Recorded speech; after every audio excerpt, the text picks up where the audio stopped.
Hello and welcome back. So, today I want to talk about an article that Petapixel published. Well, I guess now it's a couple weeks ago. The article was looking at or was talking about making the argument that Sony's pace of progress in releasing cameras is hurting the camera industry. And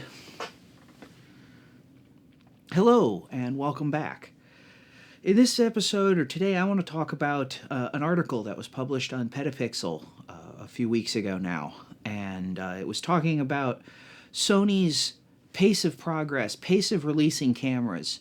And it was making the assertion that that's hurting the camera industry, that's somehow a bad thing or something like that. And it got me thinking because while there was a little bit of a thought-provoking point to it, but, it got me thinking about Sony's progress in the camera industry and whether Sony's really hurting the camera industry or if there's even a real problem, so to speak, with Sony's progress and whatnot, or if the problem doesn't lie sort of elsewhere in the camera media or even sort of with the vocal, at least, photography community, part of the community online.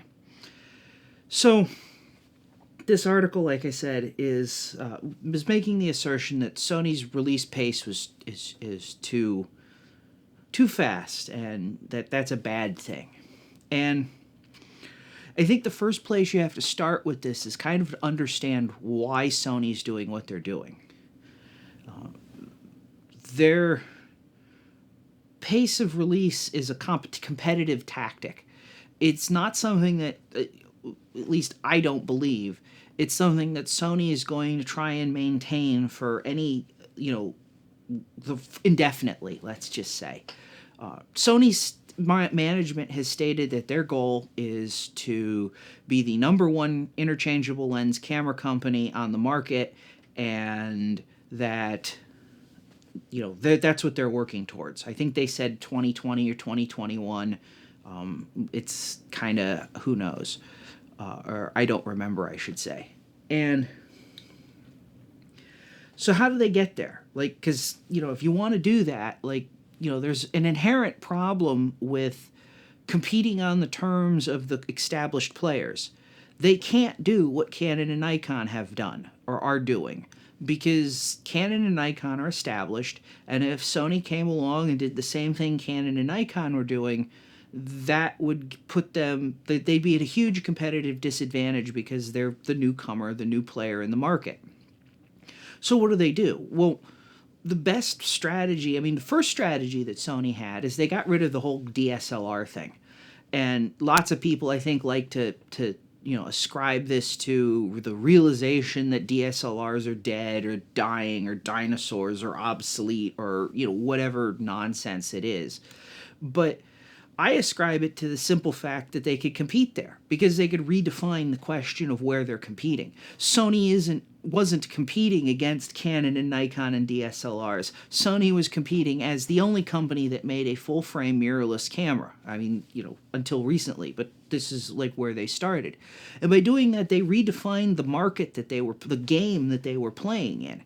They were competing, yes, against Canon and Nikon in the whole, in the big picture, the full-frame interchangeable lens camera market. But they weren't competing against Canon and Nikon and DSLRs. They had a different take, a different angle, a different product. And so Sony redefined doing that. They made Canon and Nikon be the people that had to play catch-up to play in the mirrorless space. And so that was a first step of a competitive, or first competitive approach.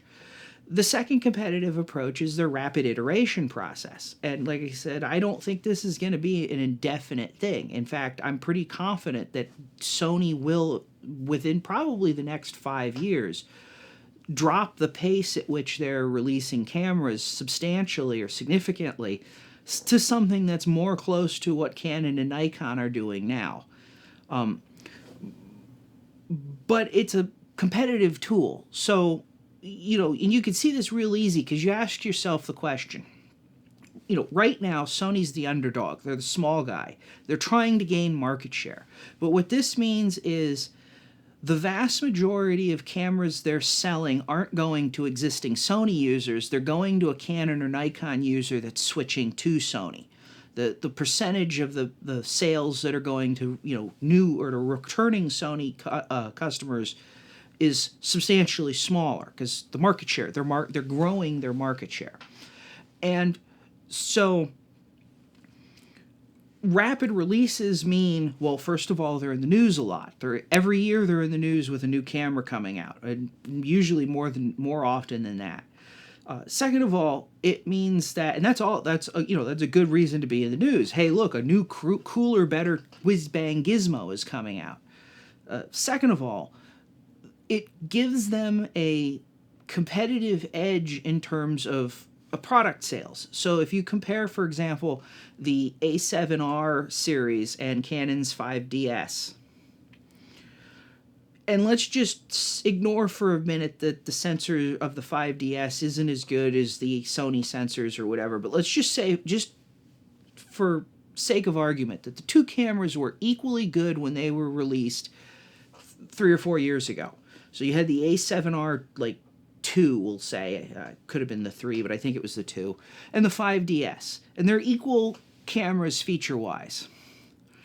And then the next year, Sony releases in 18 months later, let's say, Sony releases the A7R3. Now the A7R3 has whatever incremental, even if there aren't major upgrades, any incremental upgrades that happened in the time between the 2 and the 3 being released and the 5DS being released and now, that point, the Sony camera is much more competitive. And so if you ask, and technically it's much more competitive too, but if you ask a person, would they rather have this camera, this A7R3, or a 3-year-old 5DS, unless they've got other reasons or heavily invested in something, the answer is going to be they want the A7R3 because it's the newer camera. Now, fast forward, let's say 2 or 3 years from now, and Sony's market share has grown and they've displaced Nikon, and they're now the second half of the big camera duopoly. You have Canon and Sony. And the question now is, what's Sony's sales look like? Because once they get big enough, they're no longer going to be the majority of their sales is no longer going to be aimed at drawing in new customers. More of their sales are going to be going to returning customers. And at that point now, the pace of development is a hindrance because, let's say, the A7R4 just came out this year. So let's say in 2 years they release the 18 months they release the A7R5. Now I'm not really a Sony owner, but hypothetically, let's say I'm a Sony owner, and I've got an A7R4, and the A7R5 comes out, and it's the same kind of incremental upgrade that the A7R4 it was from the 3, and so on and so forth. And do I buy one? Well, the 4 is a really good camera. Well, at least it looks like it's going to be a really good camera. Do I need to replace a really good camera with a slightly gooder camera? Well, not really. And if I know that Sony's releasing cameras every 18 months, why not wait another 18 months? I mean, I've already got a good camera that's arguably probably very much suiting my needs and my uses. Why not wait another 18 months and get the next one? So at that point, once they've established their market share, it's not in their competitive, in their own interests to continue this high pace of releases, because they're competing against themselves, and they're competing against themselves with really good cameras that it quickly becomes why am I spending $2,500, $3,500, whatever, every 18 months on a new camera? Or can I even afford to justify that or do that? And, there's really only, which actually this brings the second problem of the economics of this rapid pace that Sony's doing, and is there's really only one market segment that can afford to justify, or that can justify and afford to buy new cameras every 18 months, and that's professional photographers. It's a business thing, and once it becomes a business thing, it becomes a matter of dealing with the incremental, that they're making money off of it. Actually, there's a couple of factors here. First of all, they're making money off of it, but second of all, there's the ability, there's a greater ability, either because of skill or because of competitive pressures, to have that incremental upgrade. There was a time back in around 2010 where I knew a lot of professional photographers were switching from Canon to Nikon. And the reality was, even though they were making songs and dances about the Canon cameras not being able to compete with Nikon, the reality was the difference wasn't that great. But the competitor that had that 2 or 5 or 6% or 10%, wasn't even that high, that 5 or so percent or whatever small percentage advantage in image quality would get a job over the person that didn't have it, even though both of their products were more than adequate for the job or for the task. And but the problem, of course, is professional photographers, that's not a big enough market to really cover the costs of camera R&D on a regular basis. You look at Nikon's solution to dealing with the professional camera thing is they basically have a prime or a first and a prime version of their camera. The D4, the D4S, the D5. Now apparently they're going to go to a D6, but that's a completely different story. So you have a lot of factors that are pushing Sony to basically not indefinitely continue their fast pace of release. However, let's talk about the long-term thing. Is this a bad thing? Is it a bad thing for Sony to be releasing all these cameras this fast? And, my answer, like I said, is no. It's actually probably a good thing. Now, it never looks good when markets are being disrupted. And people tend to get, I think, way too emotionally invested in brands and cameras now. Maybe they always were, I don't know. And as much as I try to distance myself from that kind of thing, I run into that same problem. But if you look historically, the camera industry has always changed. In the 70s, Canon wasn't the dominant power. In fact, there was a lot more competition between brands in the 70s and 60s than there is now. In the 80s, Canon brought out autofocus and had a little bit better system, and being a bigger company than Nikon, they could put more R&D into it, and they started building on Nikon. But then in the late 2000s, Nikon, with their partnership with Sony and so on and so forth, they clawed back really well, and they were pushing at Canon's door. And then Nikon, unfortunately, has made a series of tactical or strategic business blunders that I really worry about Nikon. That they don't really seem to have their finger on the pulse of something well anymore. But maybe that's a discussion for another story. But competition is good. Competition is what we want. We should be, as photographers, as consumers, we should always be cheering for competition. Competition is the market force that forces our costs down. It makes goods cheaper for us, and it forces the value of those goods in terms of performance and features up. So you get more for your money, and you don't pay more and more and more. And so what we want is a competitive Sony, because right now it doesn't look like Nikon has the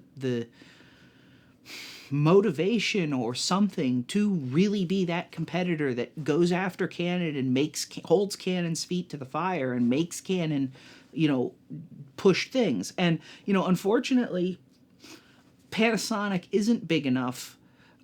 Olympus, the 4/3, stuff, even with their new full frame camera, Olympus and the rest of the 4/3 platform isn't really a competitive option alternate to a full frame DSLR, full frame interchangeable lens camera.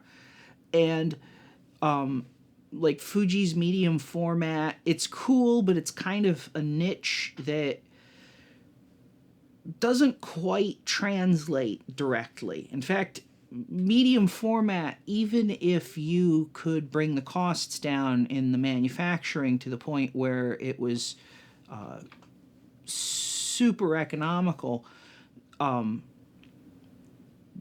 size of the format and the resulting size of the lenses and all that, it doesn't quite translate as a replacement for small 35 millimeter small format cameras. So, no, we want Sony to be competitive. And the only way Sony's going to be competitive, and the only way they're going to hold their Canon's feet to the fire, and the only way that we're going to see all this growth in the camera industry is if they can gain enough market share that Canon and Nikon really truly perceive them as a threat and really truly start innovating and reacting to it. So, yeah, that's... I think my response is no. Sony's pace of release, first of all, it's not bad right now. You don't have to buy every camera, but it's giving them the growth in market share to hold Canon's, especially Canon's, feet to the fire to get competitive innovation really going again. Now, I said back at the beginning of this, and thinking about this, was the problem Sony or is the problem something else? And, as I had thought about this article and I was thinking about, what I wanted to talk about in this vlog, I realized that from where I'm sitting, and, I'm not necessarily saying that I have 100% authority on this, but the problem really seems to be, to me, the camera photography media, the modern media's desire to weave a narrative, and the vocal, or the highly vocal, at least, photography community that... And I think I started hitting on, in my mind at least, the problem that's kind of happening here last week when I was talking about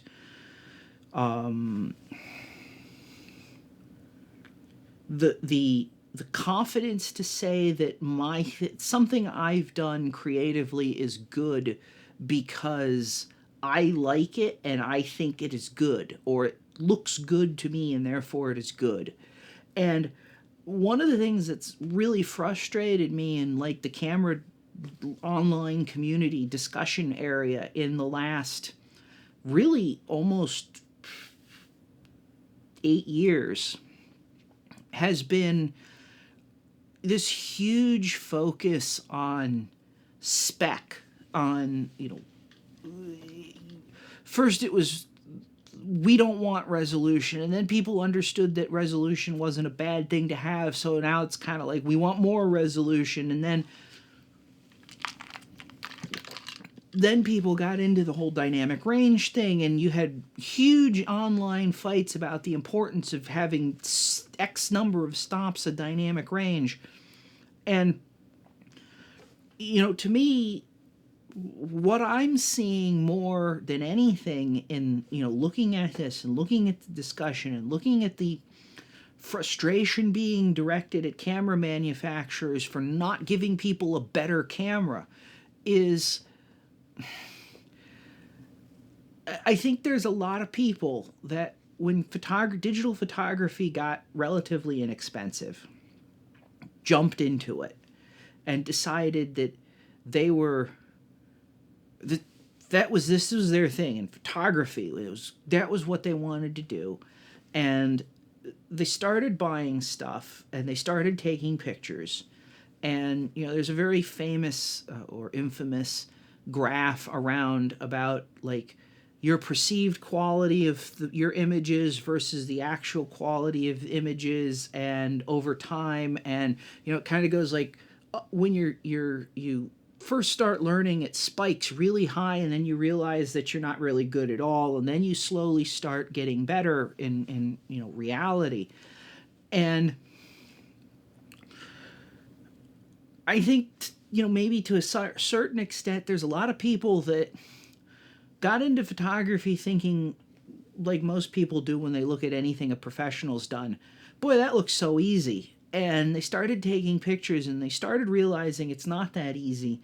And instead of putting the effort into improving their skills, they put the burden, so to speak, on the camera manufacturers. It's Sony's fault that their or Canon's fault their pictures aren't good. If their camera was better, their pictures would be better. And I mean, some of this is, I'm kind of coming at this from personal experience, because for a long time I was worried about, well, I need a better camera. My camera isn't good enough. I read the charts, and the charts say the camera isn't good enough. And at some point I realized it's not the camera. That the reason I don't like my pictures, the reason I feel that, more often than not the picture's underperforming, is because the picture's underperforming and it's me. And, when the choice is between blaming a camera or blaming a company for not delivering a camera, and accepting the responsibility or the burden that you need to improve. And of course that's always the hardest thing to do, is fix, improve yourself, because first of all you have to admit that you're not perfect, and then it's a long slow process of rebuilding, learning brain structure and all of that. And so, like I said, I see it seems to me a lot of the discussion kind of in some ways boils down to, like, we don't want to improve. We just want to blame companies for not giving us better tools. And, in some respects, I come back to this because I'm old enough to remember film, and I'm not a fan of film. But if there's one thing about film that really stands out to me, is it's not really good.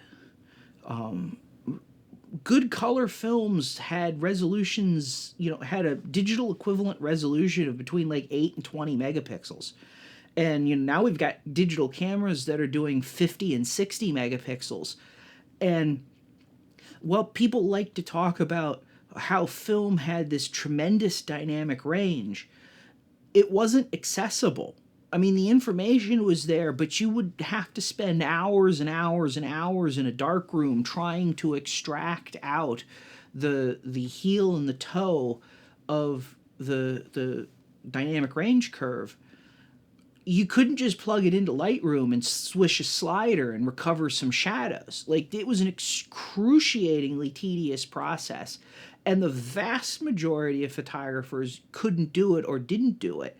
And if all you were doing was going out and taking pictures and having that be printed by the lab on whatever paper, you weren't getting the 18 stops that people like to quote. You were getting 4, 6, or 8. And digital cameras have been doing that for years too. So, but yet, and the reason I bring this up though is there's a tremendous amount of photography that was shot on film. I always bring up Steve McCurry's Afghan Girl, because I don't know, I find it resonates with me. But shot on film and with camera lenses that in many objective respects were not much better than a kit lens on a camera today. And they resonate with people in a way that a lot of modern digital photography just doesn't do. And it isn't because the film was so much better, and it isn't because the camera had such a much better lens. It was because the photographer found an interesting subject that was resonant and took a picture that was well composed and well exposed and technically good. And then everything just kind of falls out from there. And you can do the same thing with a digital camera. And all of this whining about color science and dynamic range and whatnot is it's really that's really what it is. Kind of is it's just whining. So kind of wrapping up back to the original point. No, I'm not terribly worried about Sony. I'm far more worried about us as photographers and the sort of, as I see it, perceived lack of interest in improving us and the massive overemphasis on cameras and gear as a primary thing behind the picture. So, yeah, how's that for food for thought? Anyway, if you like this video, please smash the like button and subscribe for more content, in-depth content, written content on photography, travel, and sort of deep dives into gear and reviews and stuff like that. Please visit my website at www.pointsinfocus.com. And if you want to follow me on social media, I'm on Twitter at Points in Focus. Thank you, and see you next time.